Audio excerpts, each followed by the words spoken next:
News आहे। 24 तास उलटून गेले तरीही उरणमध्ये दिसलेल्या संशयित दहशतवाद्यांचा शोध अजूनही सुरूच आहे।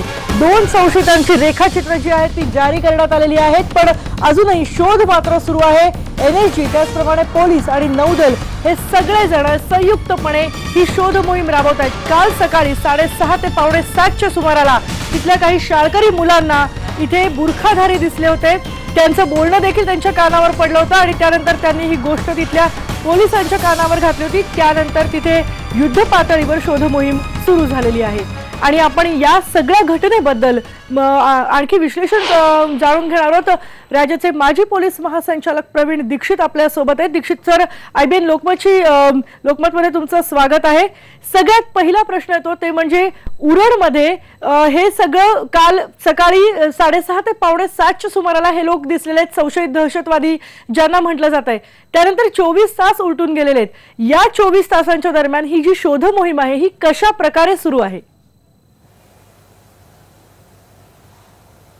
नाही, आता असं आहे की संपूर्ण जो आपला सागरी पट्टा आहे त्याच्यामध्ये महाराष्ट्रामध्येच जवळजवळ 900 किलोमीटरचा हा पट्टा आहे आणि ह्या सर्व ठिकाणी आपली विविध प्रकारची सुरक्षा राबवली जाते। एकतर जिथे आपण डीप सी म्हणतो किंवा खोल समुद्र असतो तर अशा ठिकाणी नौदलातर्फे नेव्हीतर्फे त्यांची सतत पेट्रोलिंग चालू असते। नंबर 2, त्याच्या अलीकडला जो एक 12 किलोमीटरचा झोन समजला जातो त्या ठिकाणी कोस्टगार्डतर्फे त्यांच्या अतिशय पॉवरफुल अशा बोट्स आहेत। त्याच्याशिवाय त्यांच्या पेट्रोलिंग काही बोटी असतात, हेलिकॉप्टर्स असतात, त्यामार्फत त्याची सुरक्षा ठेवली जाते। त्याच्या अलीकडे भारत सरकार आणि महाराष्ट्र सरकार यांनी संयुक्तपणे एक सागरी सुरक्षा पोलीस यासाठीच्या दिलेल्या ज्या किनारपट्टीवरच्या बोटी आहेत त्यांच्यातर्फे सतत पेट्रोलिंग चालू आहे आणि किनाऱ्यावरती देखील आपल्याला कल्पना आहे की तिथले जे राहणारे नेहमीचे लोक आहेत, विशेषतः कोळी बांधव आहेत, तर त्यांच्या मदतीने सागर सुरक्षा दल हे आपण स्थापन केलेलं आहे आणि ते जमिनीवरती किंवा बंदरांवरती काही जर विशेष घडामोडी घडल्या तर त्या ताबडतोब कळवत असतात। ह्या सर्वांनी आता याच्यामध्ये हात एकत्र करून जी काही सुरक्षा आहे ती सतत राबवण्याचा प्रयत्न चालू आहे। दीक्षित सर, जेव्हा काल ही गोष्ट कानावर आली तेव्हा सगळ्यात पहिल्यांदा सगळ्यांच्या मनात विचार आला तो 26/11चा। 26/11च्या वेळेला ज्या प्रकारे अतिरेकी दहशतवादी घुसले होते मुंबईमध्ये, ती घटना आणि कालची जे हे बुरखाधारी तिथे पाहिले आहेत यामध्ये किती साम्य आढळतंय?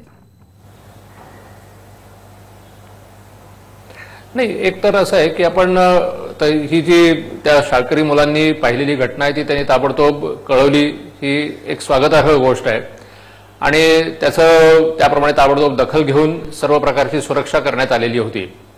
परंतु जे दहशतवादी आहेत यांचा जो डाव आहे तो आपण लक्षात घ्यायला पाहिजे की ते कुठल्याही प्रकारे त्यांचा वेळ वाया न घालवता एखाद्या ठिकाणी त्यांना जर काही अपकृत्य करायचं असेल तर ते तातडीने ते करायला सुरुवात करतात।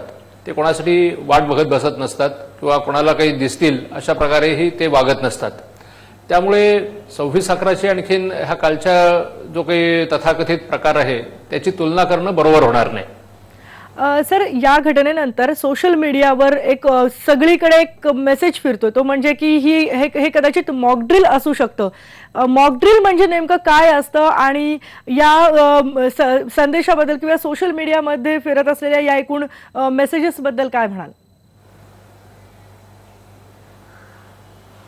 नाही, मॉक ड्रिल ती होती असं कुठल्याही एजन्सीने जाहीर केलेलं नाहीये, त्यामुळे ती मॉक ड्रिल नव्हती हे तर नक्की आहे। परंतु ह्या अशा प्रकारे जर कुठलीही घटना घडली किंवा घडू शकते हे लक्षात घेऊन सर्वच लोकांनी, मग त्या ठिकाणी वेगवेगळ्या असलेली ज्या काही संस्था असतील, त्या ठिकाणी असलेल्या शाळा असतील, त्या ठिकाणी इतर काही अन्य व्यक्ती असतील, यांनी शिस्त आणि एक शिस्तीने आपल्या जे काही आजूबाजूला घडतंय त्याच्याकडे सतत लक्ष ठेवणं हा प्रकार हा कायमच करणं गरजेचं आहे। आणि मी तर म्हणेन की सर्व शाळा, कॉलेजेस, कार्यालय यांनी महिन्यातून निदान एकदा तरी आपल्या ठिकाणी जी काही आपल्याला ड्रिल सांगितलेली असेल त्या ड्रिलची आपण योग्य प्रकारे पाठपुरवणी करतोय ना याकडे लक्ष द्यायला पाहिजे। अगदी दीक्षित सर, जर हे संशयित अतिरेकी म्हटलं जातं यांना, हे जर खरोखरच या मार्गाने घुसले असेल तर त्यांनी नेमकं उरणच का निवडलं? नाही, हा त्या ठिकाणी ते घुसणं शक्य नाही हे मी पहिल्यांदाच स्पष्ट करू इच्छितो. आता मी जसं सांगितलं की आपल्याकडले नेव्ही आहे, कोस्टगार्ड्स आहेत, पेट्रोलिंग करणारे सागरी पोलीस आहेत आणि बंदरावरती असलेले जे विविध आपले कोळी बांधव आहेत, हे सर्व तिथून येणाऱ्या प्रत्येक व्यक्तीवरती, प्रत्येक बोटीवरती, माणसांवरती सतत लक्ष ठेवून असतात आणि त्यामुळे उरणहून ते घुसले असण्याची शक्यता माझ्या मते तरी फार कमी आहे. परंतु असं धरून चला की समजा चुकून काही ते शक्य झालं असेल तरी देखील तिथल्या शाळेच्या मुलांनी ताबडतोब लक्ष दिलेलं आहे. तर उरण मुंबई, आपल्याला कल्पना आहे की ह्या ठिकाणी अत्यंत महत्त्वाच्या अशा अनेक संस्था आहेत, ONGC आहे किंवा आणखी अन्य काही महत्त्वाच्या JNPT आहे. तर ह्या सर्व दृष्टीने यांचं महत्त्व हे पुन्हा वेगळं अधोरेखित करायची आवश्यकता नाही. सर, आणखी एक प्रश्न होतो, म्हणजे 26/11च्या हल्ल्यानंतर मुंबईतली सुरक्षेचं जे सगळं होतं ते खूप प्रमाणात बदललं होतं.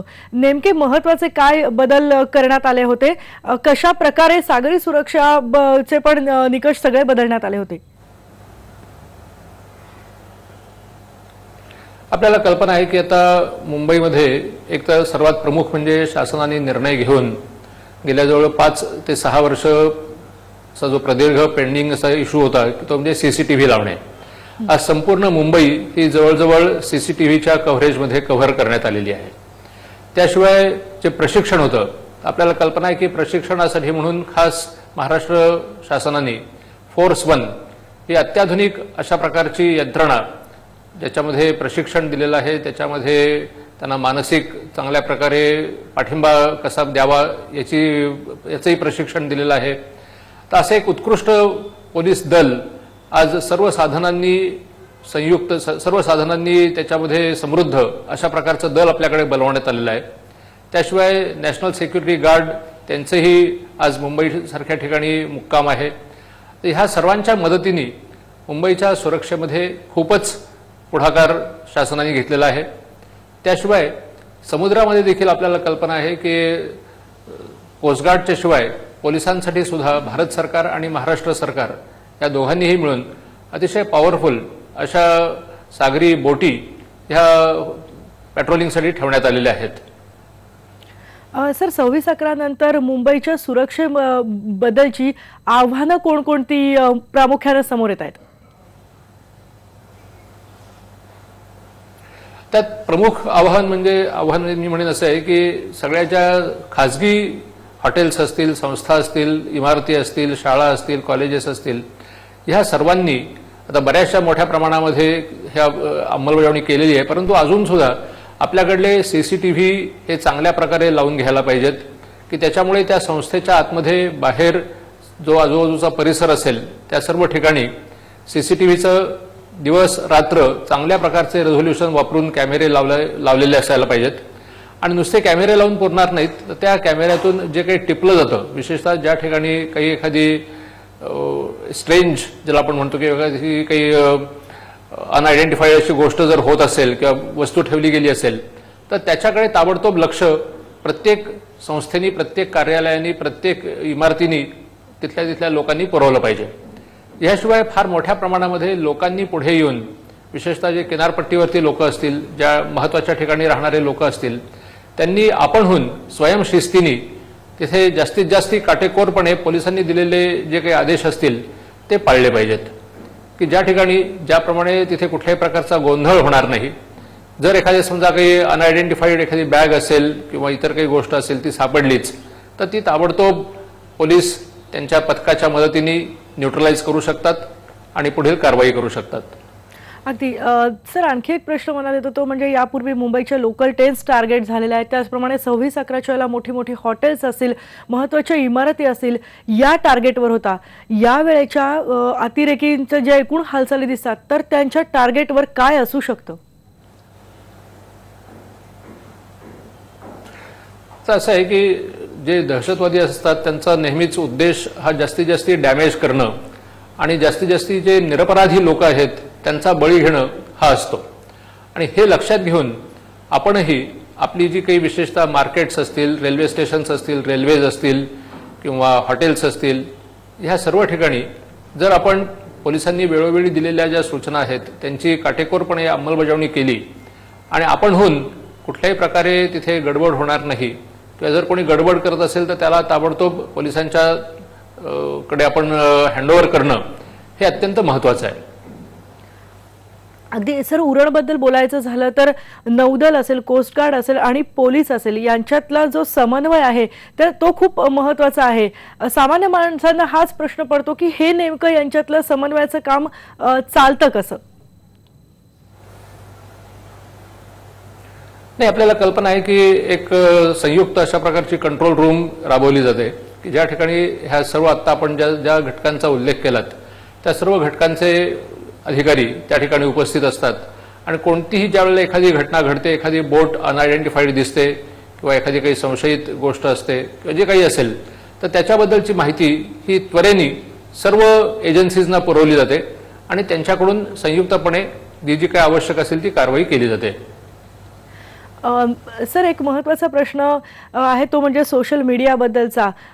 कायमच अशा घटना झाल्या की सोशल मीडियावरून खूप संदेश फिरत असतात, अनेक अफवा किंवा त्या दृष्टीनं भीती पसरवणाऱ्या सुद्धा अनेक गोष्टी फिरत असतात.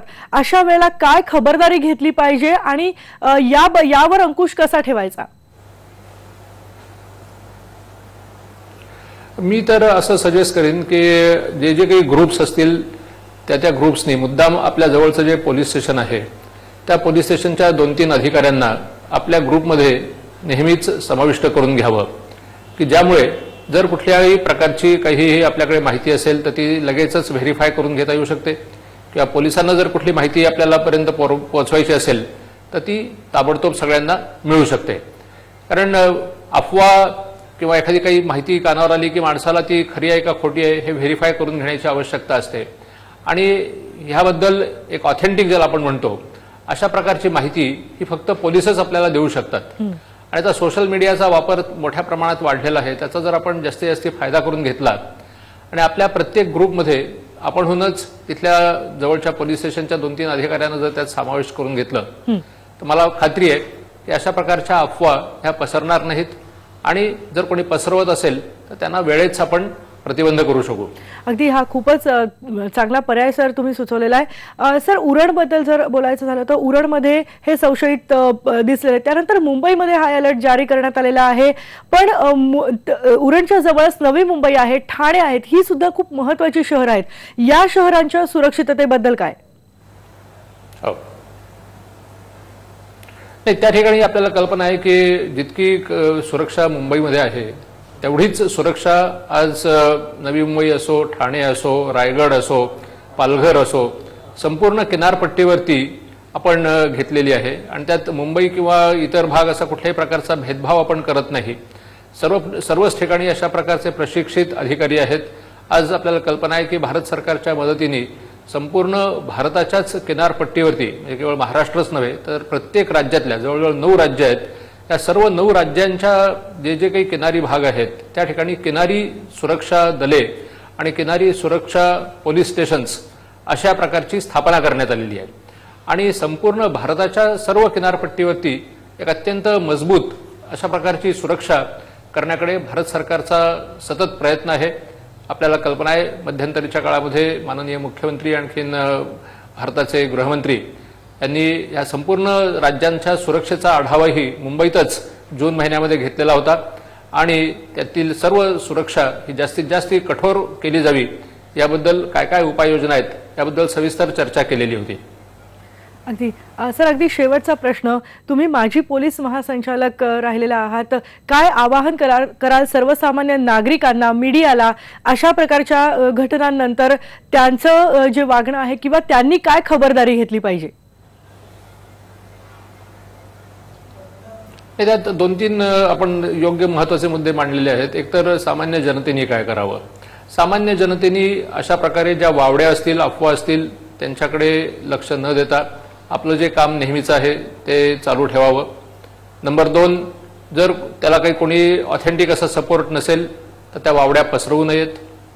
दुसरं मी आता म्हणलो त्याप्रमाणे जास्तीत जास्त आपण स्वतः शिस्तीने काम करावं. जर काही कुठल्या तिथल्या इमारती असतील की ज्या अबॅन्डन्ड असतील, की ज्या ठिकाणी कोणी लोक नसतील, तर अशा ताबडतोब पोलिसांकडे कळवाव्यात, कॉर्पोरेशनकडे कळवाव्यात, की ज्यामुळे तिथलीही सुरक्षा योग्य आहे ना याची खात्री केली जाईल.